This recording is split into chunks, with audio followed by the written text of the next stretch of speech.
പിണറായി വിജയനും വി.എസ്. അച്യുതാനന്ദനും നിയമസഭാ തെരഞ്ഞെടുപ്പിൽ മത്സരിക്കണമെന്ന് CPM സംസ്ഥാന സെക്രട്ടേറിയറ്റിന്റെ നിർദ്ദേശം. വി.എസ്. മലമ്പുഴയിൽ മത്സരിക്കണം. സെക്രട്ടേറിയറ്റിൽ നിന്ന് 6 പേർ മത്സരിക്കുമെന്നും സൂചന. രാജ്യസഭാ തെരഞ്ഞെടുപ്പിൽ UDF സ്ഥാനാർത്ഥികളുടെ നാമനിർദ്ദേശ പത്രിക സ്വീകരിച്ചത് ചട്ടങ്ങൾ മറികടന്ന്. അപൂർണമായ നാമനിർദ്ദേശ പത്രികകൾ സ്വീകരിക്കാൻ പാടില്ലെന്ന ഹൈക്കോടതിയുടെയും തെരഞ്ഞെടുപ്പ് കമ്മീഷന്റെയും ഉത്തരവ് നിലനിൽക്കെയാണ് ഇത്. നാമനിർദ്ദേശ പത്രിക സ്വീകരിച്ച വരണാധികാരിയുടെ നടപടിക്കെതിരെ കേന്ദ്ര തെരഞ്ഞെടുപ്പ് കമ്മീഷനെ സമീപിക്കുമെന്ന് LDF അറിയിച്ചു. 2016 ഫെബ്രുവരി 3 കേന്ദ്ര തെരഞ്ഞെടുപ്പ് കമ്മീഷൻ പുറപ്പെടുവിച്ച ഉത്തരവ് പ്രകാരം പാർലമെന്റിന്റെ ഏതെങ്കിലും സഭയിലോ നിയമസഭകളിലോ അംഗമായിക്കൊണ്ട് സർക്കാർ വസതികൾ ഉപയോഗിച്ചാൽ നാമനിർദ്ദേശ പത്രിക സമർപ്പിക്കുമ്പോൾ വൈദ്യുതി, കുടിവെള്ളം, ടെലിഫോൺ എന്നീ സേവനദാതാക്കളിൽ നിന്ന് കുടിശ്ശികയില്ല എന്ന സത്യവാങ്മൂലം സ്ഥാനാർത്ഥികൾ സമർപ്പിക്കണം. പ്രസ്തുത സർട്ടിഫിക്കറ്റുകൾ സമർപ്പിക്കാതിരുന്നാൽ നാമനിർദ്ദേശ പത്രിക സ്വീകരിക്കാൻ പാടില്ലെന്നാണ് ചട്ടം. ഇത്തരത്തിൽ സർട്ടിഫിക്കറ്റുകൾ നൽകാതിരിക്കുന്നത് അയോഗ്യതയായി കണക്കാക്കണമെന്ന് സുപ്രീം കോടതിയും ഹൈക്കോടതിയും വിധി പ്രസ്താവിച്ചിട്ടുമുണ്ട്. സർട്ടിഫിക്കറ്റുകൾ നൽകാത്ത സ്ഥാനാർത്ഥികളുടെ നാമനിർദ്ദേശ പത്രിക അപൂർണമായിരിക്കുമെന്ന് കോടതി വിധികളുടെ അടിസ്ഥാനത്തിലാണ് തെരഞ്ഞെടുപ്പ് കമ്മീഷനും വ്യക്തമാക്കിയത്. പത്രിക സമർപ്പിക്കാനുള്ള അവസാന തീയതി ഇന്നലെ 3 മണിയായിരുന്നു. എന്നാൽ പത്രികയ്ക്കൊപ്പം അഡീഷണൽ സത്യവാങ്മൂലമായി ആവശ്യമുള്ള സർട്ടിഫിക്കറ്റുകൾ ഇരുവരും നൽകിയില്ല. ഇന്ന് ഉച്ചയോടെ LDF സ്ഥാനാർത്ഥി K. സോമപ്രസാദിന്റെ നാമനിർദ്ദേശകനായ V. ശിവൻകുട്ടി ഇക്കാര്യം വരണാധികാരി കൂടിയായ നിയമസഭാ സെക്രട്ടറിയെ ആക്ഷേപമായി അറിയിച്ചു. ആക്ഷേപം ഉയർന്നതോടെ ഇന്ന് ഉച്ചയ്ക്കാണ് ഇരുവരും സർട്ടിഫിക്കറ്റുകൾ സമർപ്പിച്ചത്. എന്നാൽ അതത് വകുപ്പുകളിൽ നിന്ന് നൽകേണ്ട സർട്ടിഫിക്കറ്റുകൾക്ക് പകരം വീരേന്ദ്രകുമാർ സമർപ്പിച്ചത് ലോക്സഭാ സെക്രട്ടേറിയറ്റിൽ നിന്നുള്ള സർട്ടിഫിക്കറ്റുകളാണ്. AK ആന്റണി ആകട്ടെ 10 വർഷത്തെ സർട്ടിഫിക്കറ്റുകൾ നൽകേണ്ടതിന് പകരം 8 വർഷത്തെ സർട്ടിഫിക്കറ്റുകൾ മാത്രമേ നൽകുകയും ചെയ്തുള്ളൂ. നൽകിയതാകട്ടെ അതത് വകുപ്പുകളിൽ നിന്നുള്ളവയുമല്ല. കോടതി ഉത്തരവുകളും തെരഞ്ഞെടുപ്പ് കമ്മീഷന്റെ ഉത്തരവും തള്ളിയാണ് ഇരുവരുടെയും പത്രികകൾ വരണാധികാരി സ്വീകരിച്ചത്. നാമനിർദ്ദേശ പത്രിക സ്വീകരിച്ച വരണാധികാരിയുടെ നടപടിക്കെതിരെ കേന്ദ്ര തെരഞ്ഞെടുപ്പ് കമ്മീഷനെ സമീപിക്കുമെന്ന് V. ശിവൻകുട്ടി MLA വ്യക്തമാക്കി. News bureau, Thiruvananthapuram. പിണറായി വിജയനും വി.എസ്. അച്യുതാനന്ദനും നിയമസഭാ തെരഞ്ഞെടുപ്പിൽ മത്സരിക്കണമെന്ന് CPM സംസ്ഥാന സെക്രട്ടേറിയറ്റിന്റെ നിർദ്ദേശം.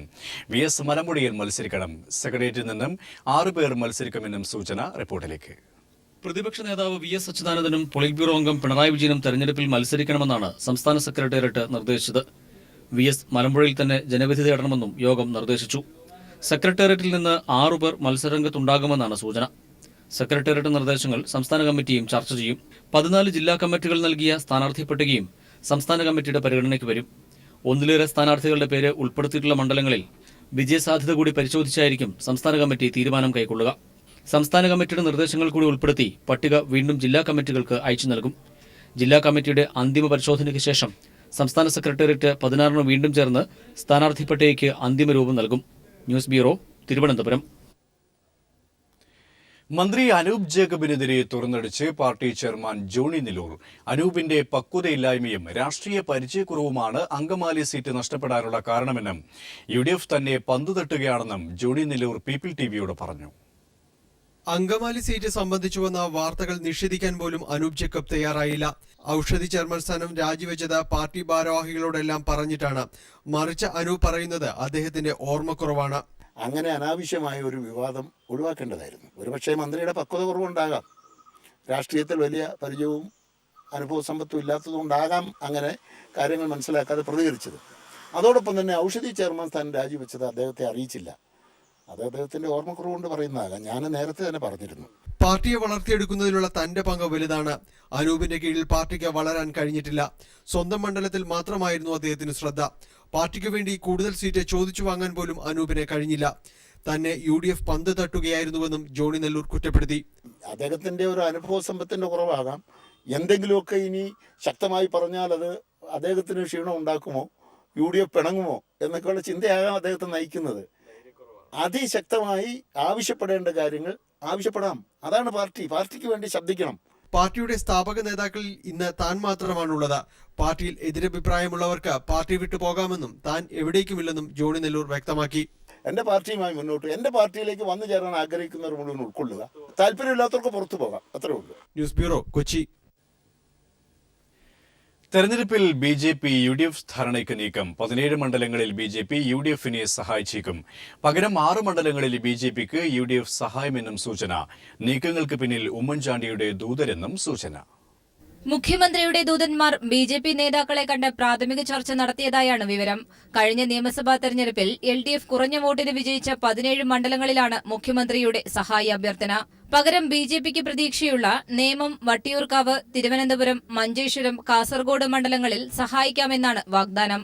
എൽ.ഡി.എഫ് 847 വോട്ടിന് വിജയിച്ച വടകര, 607 വോട്ടിന് വിജയിച്ച അടൂർ, 2236 വോട്ടിന് വിജയിച്ച വാമനപുരം, 481 വോട്ടിന് വിജയിച്ച കുന്നംകുളം തുടങ്ങിയ മണ്ഡലങ്ങളിലാണ് സഖ്യശ്രമം. കൊയിലാണ്ടി, ബേപ്പൂർ, പൊന്നാനി, ചാലക്കുടി, പെരുമ്പാവൂർ, വൈപ്പിൻ, ദേവികുളം, പീരുമേട്, മാവേലിക്കര തുടങ്ങിയ മണ്ഡലങ്ങളിലും യു.ഡി.എഫ് സഹായം അഭ്യർത്ഥിച്ചിട്ടുണ്ട്. ഏതുവിധേനയും ഭരണ തുടർച്ച ലക്ഷ്യമിട്ടുള്ള നീക്കങ്ങളായാണ് മുഖ്യമന്ത്രിയുടെ ദൌത്യം വിലയിരുത്തപ്പെടുന്നത്. News bureau, Thiruvananthapuram. BDJS Ezhava സമുദായത്തിന്റെ വോട്ട് ബാങ്കിലെന്ന് SNDP Kollam union president Mohan Shankar. SNDP മുമ്പും പാർട്ടി ഉണ്ടാക്കിയിട്ടുണ്ടെന്നും പിന്നീട് അത് നിലനിന്നിട്ടില്ലെന്നും മോഹൻ ശങ്കർ ചൂണ്ടിക്കാട്ടി. വെള്ളാപ്പള്ളി ബി.ജെ.പി രാഷ്ട്രീയം ഉപേക്ഷിക്കണമെന്നും മോഹൻ ശങ്കർ പറഞ്ഞു. അതിനകത്ത് നടേശൻ ഈ എസ്.എൻ.ഡി.പി യോഗത്തിന് വഴിയാധാരമാക്കുമെന്നുള്ള വിശ്വാസം ഇരിക്കുന്നു. വെള്ളാപ്പള്ളി നടേശൻ അദ്ദേഹം എസ്.എൻ.ഡി.പി യോഗത്തിന്റെ 15 കൊല്ലത്തെ വളർച്ചയ്ക്ക് ഏറ്റവും മുൻപന്തിയിൽ നിന്ന് പ്രവർത്തിച്ച ആളാണ്. ഞങ്ങളുടെ എല്ലാവരുടെ ആഗ്രഹവും വിശ്വാസവും അങ്ങനെയുള്ളൊരു വെള്ളാപ്പള്ളിയെ ഞങ്ങൾക്ക് തിരിച്ചു കിട്ടുമെന്നുള്ളത് തന്നെയാണ്. ഇത് താൽക്കാലികമായ ഒരു പ്രതിഭാസം എന്നുള്ളത് മാത്രമേ ഉള്ളൂ. അത് സുനാമി വരുന്ന പോലെ വരുന്നു പോകുന്നു. തിരിച്ച് വെള്ളാപ്പള്ളി നടേശൻ എസ്.എൻ.ഡി.പി യോഗത്തിൻ്റെ ശക്തനായ നേതാവായി തിരിച്ചു വരികയും രാഷ്ട്രീയങ്ങളെയും ചെയ്യുമെന്നുള്ള വിശ്വാസമാണ്. പീപ്പിൾ എക്സ്ക്ലൂസീവ് മാതൃകാ പെരുമാറ്റച്ചട്ടം ലംഘിച്ച് സർക്കാർ നടത്തിയ സ്ഥലമാറ്റങ്ങൾ തെരഞ്ഞെടുപ്പ് കമ്മീഷൻ ഇടപെട്ട് റദ്ദാക്കി.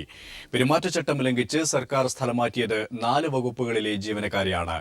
ഉത്തരവ് റദ്ദാക്കിയതിന്റെ രേഖകൾ പീപ്പിളിന്.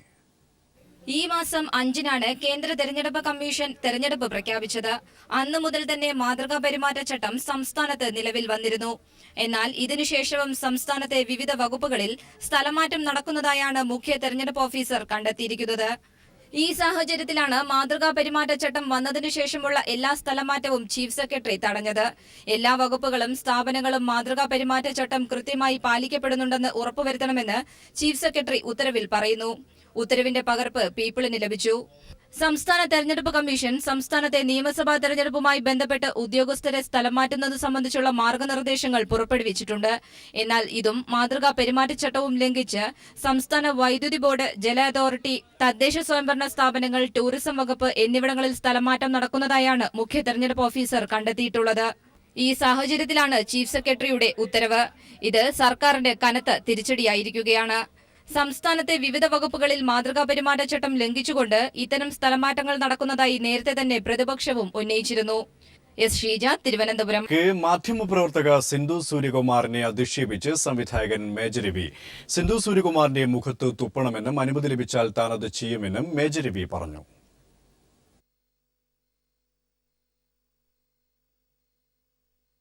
ഒരാത്മയെ കുറിച്ചോ അല്ലെങ്കിൽ വിശ്വസിക്കുന്ന ദൈവത്തിനെ കുറിച്ചോ പറഞ്ഞു കഴിഞ്ഞാൽ നമുക്ക് തിരിച്ചു പറയാനുള്ള, പ്രതികരിക്കാനുള്ള ശക്തി ഇല്ലാതായി പോയല്ലോ എന്ന് കാണുമ്പോഴാണ് നമുക്ക് വിഷമം തോന്നുന്നത്.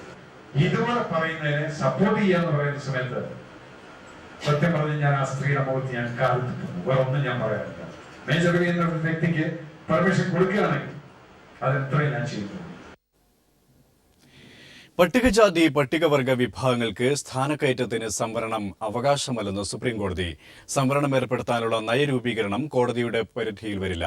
സ്ഥാനക്കയറ്റത്തിന് സംവരണം വേണമോ എന്ന് തീരുമാനിക്കേണ്ടത് സർക്കാരാണെന്നും സുപ്രീംകോടതി വ്യക്തമാക്കി. ിലെ പിന്നോക്ക വിഭാഗങ്ങളുടെ പ്രാതിനിധ്യം പരിശോധിക്കാൻ സർവേ നടത്താൻ ഉത്തർപ്രദേശ് സർക്കാരിന് നിർദ്ദേശം നൽകണം എന്നാവശ്യപ്പെടുന്ന ഹർജിയിലാണ് കോടതി ഉത്തരവ്. ഭരണഘടനയുടെ 16-ാം വകുപ്പ് 4A, 4B ഉപവകുപ്പുകൾ പ്രകാരം സർക്കാർ ജീവനക്കാരുടെ സ്ഥാനക്കയറ്റത്തിന് സംവരണം വേണമോ എന്ന് തീരുമാനിക്കാൻ കേന്ദ്ര സംസ്ഥാന സർക്കാരുകൾക്ക് അധികാരമുണ്ട്. എന്നാൽ നിർബന്ധമായും സംവരണം ഏർപ്പെടുത്തണമെന്ന് ഈ വകുപ്പ് അനുശാസിക്കുന്നില്ല. അത് കേന്ദ്ര സംസ്ഥാന സർക്കാരുകളുടെ വിവേചന അധികാരമാണെന്നും സുപ്രീം കോടതി ചൂണ്ടിക്കാട്ടി. സംവരണ കാര്യത്തിൽ നിയമനിർമ്മാണം നടത്താനോ പ്രാതിനിധ്യം പരിശോധിക്കാൻ സർവേ നടത്തണമെന്ന് സംസ്ഥാന സർക്കാരിനോട് ആവശ്യപ്പെടാനോ കോടതിക്ക് അധികാരമില്ലെന്നും ജസ്റ്റിസുമാരായ ദീപക് മിശ്ര, PC പന്ത് എന്നിവരുൾപ്പെട്ട ഭരണഘടനാ ബെഞ്ച് വ്യക്തമാക്കി. ഇതു സംബന്ധിച്ച നയരൂപീകരണം സുപ്രീം കോടതിയുടെ പരിധിയിൽ വരില്ലെന്നും കോടതി അറിയിച്ചു. പൊതുമേഖലാ ബാങ്കുകളിലെ സ്ഥാനക്കയറ്റത്തിന്റെ കാര്യത്തിലും നേരത്തെ സുപ്രീം കോടതി സമാന ഉത്തരവ് പുറപ്പെടുവിച്ചിരുന്നു. News bureau, Delhi. സംസ്ഥാനത്തെ ഭാഗ്യക്കുറി അച്ചടി സ്വകാര്യ പ്രസ്സിന് നൽകാൻ നികുതി വകുപ്പിന്റെ ഉത്തരവ്. സർക്കാർ പ്രസ്സുകളുടെയും KBPSന്റെയും അപേക്ഷകൾ മറികടന്നാണ് ഈ തീരുമാനം. സിഡ്കോയ്ക്ക് 26% ഓഹരി മാത്രമുള്ള സ്ഥാപനത്തിനാണ് അച്ചടി നൽകുന്നത്. കേരള പേപ്പർ ലോട്ടറീസ് റൂൾ 2005 അട്ടിമറിച്ചാണ് ലോട്ടറി അച്ചടി സ്വകാര്യ പ്രസ്സിന് നൽകാൻ നികുതി വകുപ്പ് ഉത്തരവിറക്കിയിരിക്കുന്നത്. മൺവിളയിൽ ഉള്ള SIDCO hitech printing solutions private limited എന്ന സ്ഥാപനത്തിന് കരാർ നൽകാനാണ് ഉത്തരവ്. സിഡ്കോയ്ക്ക് കേവലം 26% മാത്രം ഓഹരിയുള്ള സ്വകാര്യ സ്ഥാപനമാണ് ഇത്. കേരള ബുക്സ് ആൻഡ് പബ്ലിക്കേഷൻസും സിയാപ്റ്റുമാണ് ലോട്ടറി വകുപ്പിന് ടിക്കറ്റ് ഇപ്പോൾ അച്ചടിച്ച് നൽകുന്നത്. KBPS പ്രതിവർഷം 10 കോടി ലോട്ടറി ടിക്കറ്റുകളാണ് അച്ചടിക്കുന്നത്. കൂടുതൽ ടിക്കറ്റുകൾ അച്ചടിക്കാൻ സുരക്ഷിതമായ അതിനൂതന സാങ്കേതിക വിദ്യയോടുകൂടിയ മെഷീനറികൾ KBPSൽ സജ്ജമാക്കുകയും ചെയ്തിട്ടുണ്ടെന്നിരിക്കെയാണ് സർക്കാരിന്റെ വഴിവിട്ട നീക്കം. ആവശ്യാനുസരണം ലോട്ടറി ടിക്കറ്റുകൾ അച്ചടിച്ചു നൽകാൻ KBPSനും സിയാപ്റ്റിനും കഴിയുന്നില്ലെന്ന് ചൂണ്ടിക്കാട്ടിയാണ് നികുതി വകുപ്പിന്റെ സ്വകാര്യവൽക്കരണ നീക്കം. ശക്തമായ സുരക്ഷാ മാനദണ്ഡങ്ങൾ പാലിച്ചു നടത്തേണ്ട അച്ചടികൾ SIDCO hitech printing solutions private limited ഇതിനു മുൻപ് നടത്തിയിട്ടില്ലെന്നും ചൂണ്ടിക്കാണിക്കപ്പെടുന്നു. News bureau, Thiruvananthapuram.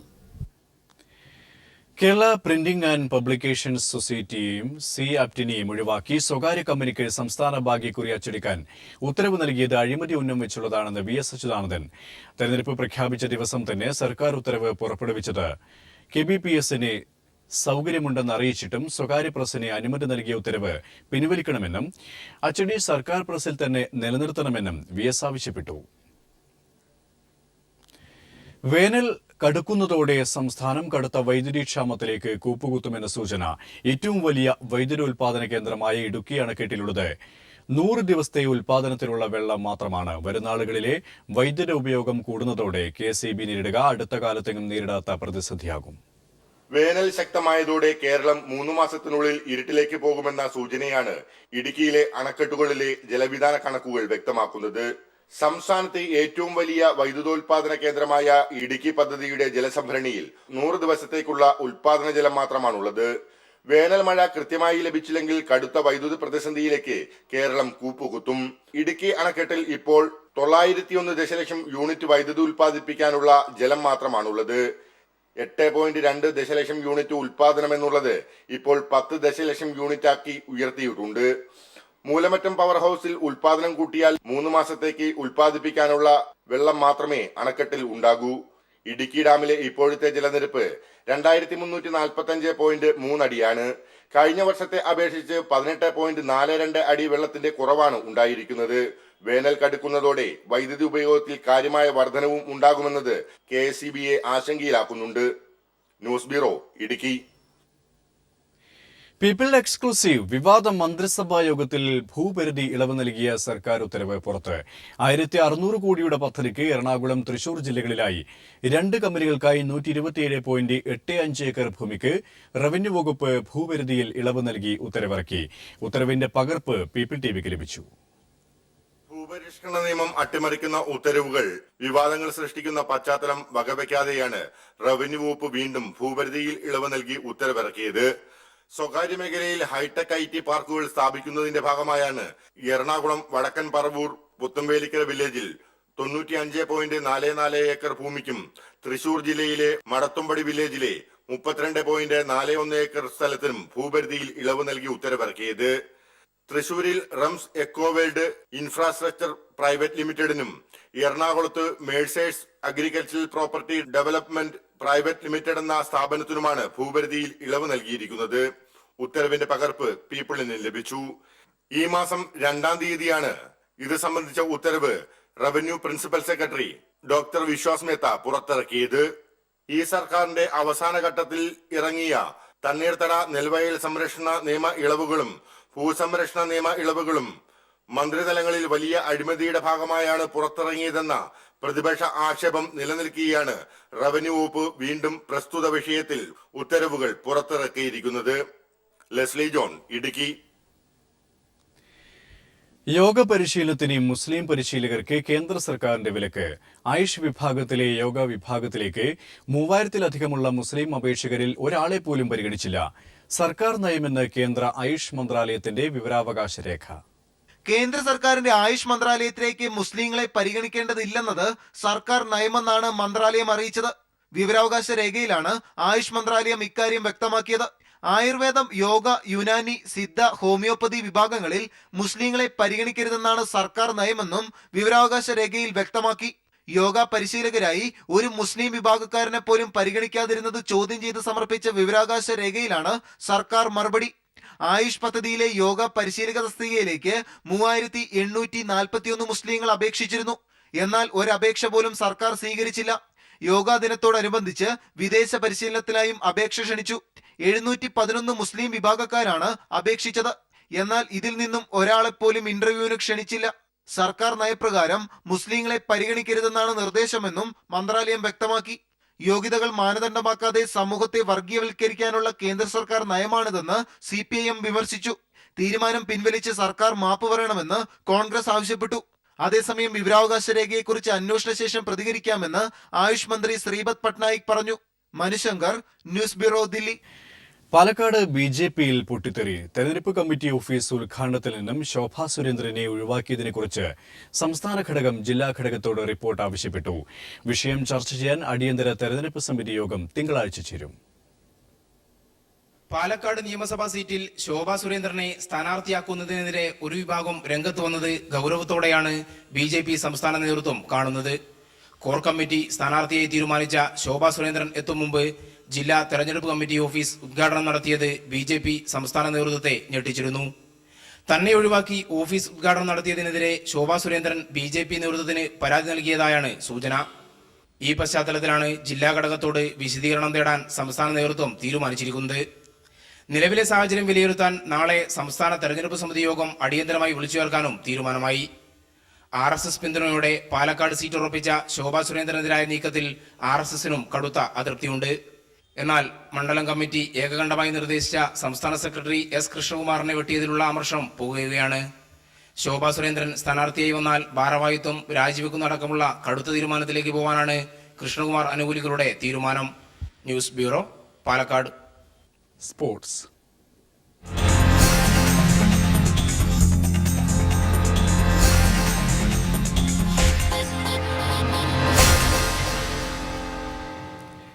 പ്രൊഫഷണൽ ബോക്സിംഗിൽ തോൽവി അറിയാതെ മുന്നേറുന്ന ഇന്ത്യൻ താരം വിജേന്ദറിന് ഇന്ന് 4ാം അംഗം. ലിവർപൂൾ വേദിയാകുന്ന യുദ്ധത്തിൽ ഹംഗറിക്കാരൻ അലക്സാണ്ടർ ഹർവാത്താണ് വിജേന്ദറിന്റെ എതിരാളി.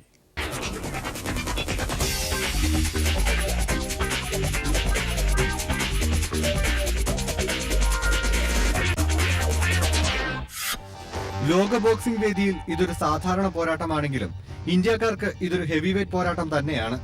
അഭിമാന പ്രശ്നം, തോൽവി അറിയാത്ത മുന്നേറ്റം. സ്വപ്നതുല്യമാണ് വിജേന്ദ്രന്റെ പ്രൊഫഷണൽ കരിയറിന്റെ തുടക്കം. ആദ്യ മത്സരം മുതൽ അത്ര മോശമല്ലാത്ത എതിരാളികളെയായിരുന്നു വിജേന്ദ്രന് കിട്ടിയതും. ഇംഗ്ലീഷ് ബോക്സർ സോണി വൈറ്റിങ്ങിനെ ഇടിച്ചിട്ട് തുടങ്ങിയ കരിയറിൽ ഇംഗ്ലണ്ടിന്റെ തന്നെ ഡീൻ ഗിലനെയും ബൾഗേറിയൻ കരുത്തൻ സെമറ്റിനെയും തന്റെ ഇടിയുടെ കരുത്തറിയിക്കാൻ സിംഗിന് കഴിഞ്ഞു. ഏറെ ചർച്ചകൾക്ക് വഴിവെച്ച പ്രൊഫഷണൽ ബോക്സിംഗിലേക്കുള്ള വിജേന്ദ്രന്റെ കൂടുമാറ്റത്തിൽ തന്നെ വിമർശിച്ചവർക്ക് അർഹമായ മറുപടി നൽകാനും അയാൾക്ക് കഴിഞ്ഞു. പക്ഷേ ഇവിടെ കാര്യങ്ങൾ ഇന്ത്യൻ താരത്തിന് അല്പം കടുപ്പമാകും.